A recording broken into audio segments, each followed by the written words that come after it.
जय बृहस्पति महाराज। आज बृहस्पतिवार है। आज हम बृहस्पतिवार की कथा सुनेंगे। एक दिन इंद्र बड़े अहंकार से अपने सिंहासन पर बैठे थे और बहुत से देवता, ऋषि, गंधर्व, किन्नर आदि सभी सभा में उपस्थित थे। जिस समय बृहस्पति जी वहां पर आए तो सब के सब अपने सम्मान के लिए खड़े हो गए, परंतु इंद्र गर्व के मारे खड़ा न हुआ, यद्यपि वे सदैव उनका आदर किया करता था। बृहस्पति जी अपना अनादर समझते हुए वहां से उठकर चले गए।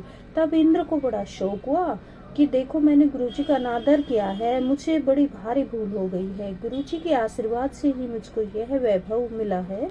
उनके क्रोध से यह सब नष्ट हो जाएगा, इसलिए उनके पास जाकर उनसे क्षमा मांगनी चाहिए, जिससे उनका क्रोध शांत हो जाए और मेरा कल्याण होवे। ऐसा विचार कर इंद्र उनके स्थान पर गए। जब बृहस्पति जी ने अपने योग बल से यह जान लिया कि इंद्र क्षमा मांगने के लिए यहाँ पर आ रहा है, तब उन्होंने क्रोधवश उनसे भेंट करना उचित न समझकर अंतर्ध्यान हो गए। जब इंद्र जी ने बृहस्पति जी को घर पर न देखा, तब निराश होकर लौट आए।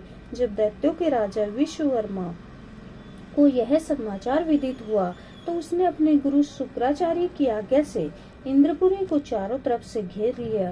गुरु की कृपा न होने के कारण देवता हारने व मार खाने लगे। तब उन्होंने ब्रह्मा जी को विनय पूर्वक सब वृतांत सुनाया और कहा कि महाराज, दैत्यों से किसी प्रकार बचाइए। तब ब्रह्मा जी कहने लगे कि तुमने बड़ा अपराध किया है, जो गुरुदेव को क्रोधित कर दिया है।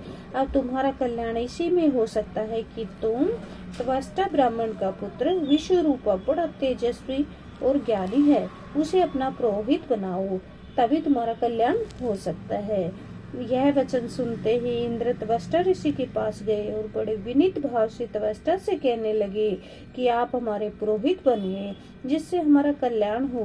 तब त्वष्टा ऋषि ने उत्तर दिया कि पुरोहित बनने से तपोबल घट जाता है, परंतु तुम बहुत विनती करते हो, इसलिए मेरा पुत्र विश्वरूपा पुरोहित बनकर तुम्हारी रक्षा करेगा।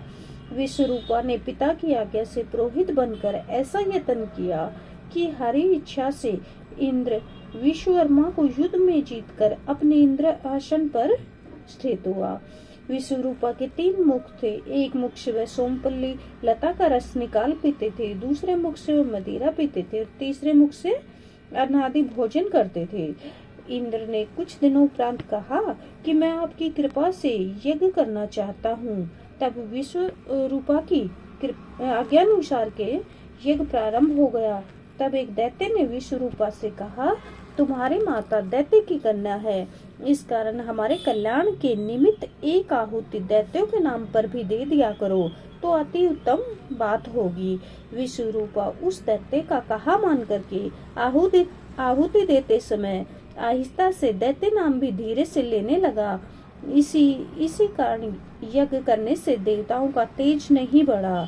इंद्र ने यह वृत्तांत जानते ही क्रोधित होकर विश्वरूपा की 3 सर काट डाले।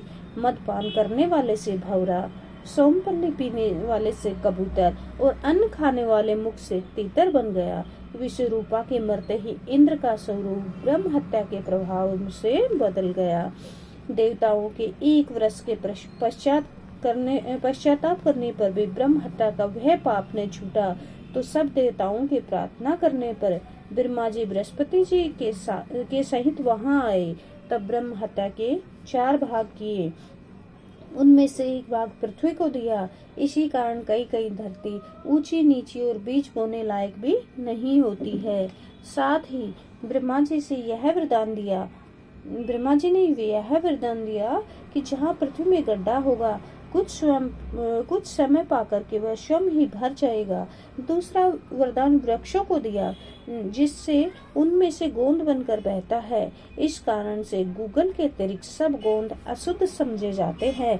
वृक्षों को यह वरदान दिया कि ऊपर से सूख जाने पर जड़ फिर से फूट जाती है।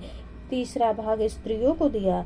इसी कारण स्त्रियां हर महीने रजस्वला होकर के पहले दिन चांडालिनी, दूसरे दिन ब्रह्मघातिनी, तीसरे दिन धोबिन के समान रह करके चौथे दिन शुद्ध होती हैं और संतान प्राप्ति का उनको वरदान दिया।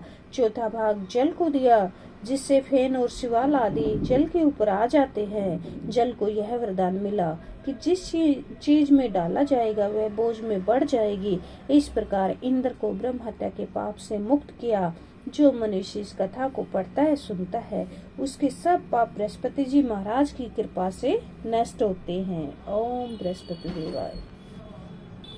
कथा का समापन होता है। ओम बृहस्पति देवाय नमः।